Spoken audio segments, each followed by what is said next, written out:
न जाने कब तक रोते रहे हम दोनों, कब से बिछड़े हुए मित्र। क्यों मुझे सुनाई थी कथा कपिला आनंद ने, अब मेरी समझ में आ गया था उसका कारण।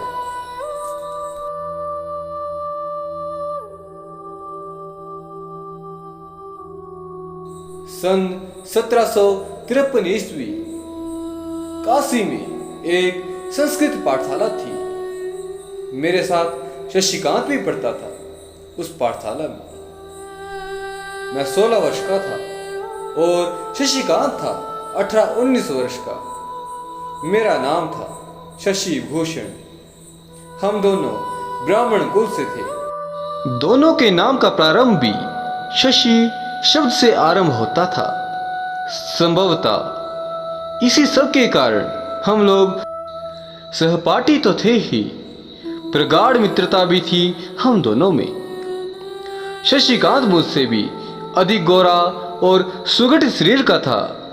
सुंदर और आकर्षक तो था ही, गंभीर स्वभाव का था और कम बोलता था। वह अधिक से अधिक अध्ययन करना चाहता था।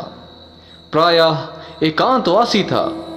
संसार की किसी भी वस्तु के प्रति आकर्षण और मोह नहीं था उसमें। बिल्कुल तड़के उठना, नित्य क्रिया से निवृत्त होकर गंगा स्नान करना और फिर घंटों पूजा पाठ जप आदि करना और फिर पढ़ने के लिए पाठशाला जाना नित्य का नियम था शशिकांत का। एक बार भोजन करना और अधिक रात तक पढ़ना भी उसके नित्य नियम में शामिल था। स्वयं मिलने पर अपने आप में लीन, घंटों गाल पर हाथ धरे बैठा रहता था वह, विचार मगन। और जब मैं कभी उससे इसका कारण पूछता तो टाल जाता। बहुत जोर देने पर उल्टा मुझसे प्रश्न कर बैठता वह, बताओ बंधु, मैं क्यों और किस लिए पैदा हुआ? क्या कारण था? ये जीवन क्या है? एक दिन शरीर भी छूट जाएगा, फिर कहां जाऊंगा मैं? भला मैं क्या उत्तर देता शशिकांत के इन प्रश्नों का, उसके दार्शनिक विचारों का? मौन साध लेता मैं। इसके अलावा कर ही क्या सकता था? हम दोनों छात्रावास में रहते थे और सन्यासी छत्र में करते थे भोजन। उन्हीं दिनों एक सन्यासी से न जाने कैसे परिचय हो गया शशिकांत का। उस सन्यासी का नाम था परमेश्वरानंद। परमेश्वरानंद प्रौढ़ वय का था, लेकिन उसका व्यक्तित्व आकर्षक था। वह योगाभ्यास करता था। उसका कहना था कि उसे कई योग सिद्धियां प्राप्त हैं।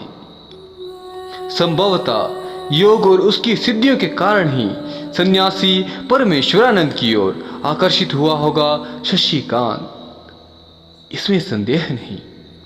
अब वह प्रायः उस सन्यासी के साथ देखा जाता था। कभी कभी दोनों गंगा किनारे घंटों बैठकर न जाने किस विषय पर बातें करते रहते थे। संभवतः योग का रहता होगा विषय। धीरे धीरे इस प्रकार 2 वर्ष का समय व्यतीत हो गया। इस अवधि में शशिकांत अधिक गंभीर और अधिक एकांत प्रेमी हो गया। सुनने में आया कि योगाभ्यास भी करने लगा है वह। कुछ दिनों बाद यह भी सुनने में आया कि सन्यासी परमेश्वरानंद के साथ त्रिकूट चला गया वह। यह समाचार से बहुत आघात लगा मुझे। इतना घनिष्ठ मित्र शशिकांत बिना मुझको कुछ बतलाए और बिना मुझसे मिले कैसे चला गया चित्रकूट। क्रोध, आश्चर्य और कौतूहल के मिले जुले भाव से भर गया था मेरा मन। रहा ना गया शशिकांत की खोज में चित्रकूट गया। वहां के सारे मठ, मंदिर और धर्मशाला का चक्कर लगाया, लेकिन शशिकांत को न मिलना था और ना तो मिला मुझे। थक हार कर वापिस आ गया मैं काशी। धीरे धीरे भूल गया मैं शशिकांत को। उसके बाद कई बार मेरी मृत्यु हुई और कई बार जन्म लिया मैंने, जिनकी स्मृति कथा शायद मेरी मस्तिष्क कोशिकाओं में सुरक्षित हो, लेकिन मुझे स्मरण नहीं। अतीत के दीर्घ अंतराल के बाद इस प्रकार और इस रूप में शशिकांत से मेरी भेंट होगी, इसकी कल्पना मैं ही नहीं, अन्य लोग भी कभी नहीं कर सकते। आगे की कथा का मैं आपके समक्ष वर्णन करूं, उससे पूर्व मेरा आपसे एक छोटा सा निवेदन है। यदि अभी तक आपने हमारे टेलीग्राम चैनल को ज्वाइन नहीं किया है तो डिस्क्रिप्शन बॉक्स में उसका लिंक मैंने प्रदान कर दिया है।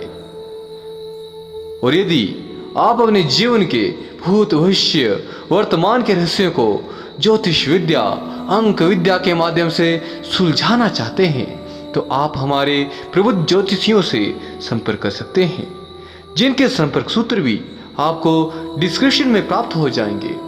और यदि आपने अभी तक इसके पूर्व के भागों को नहीं देखा है तो डिस्क्रिप्शन बॉक्स में जाकर आप इसका पूर्व का भाग भी देख सकते हैं।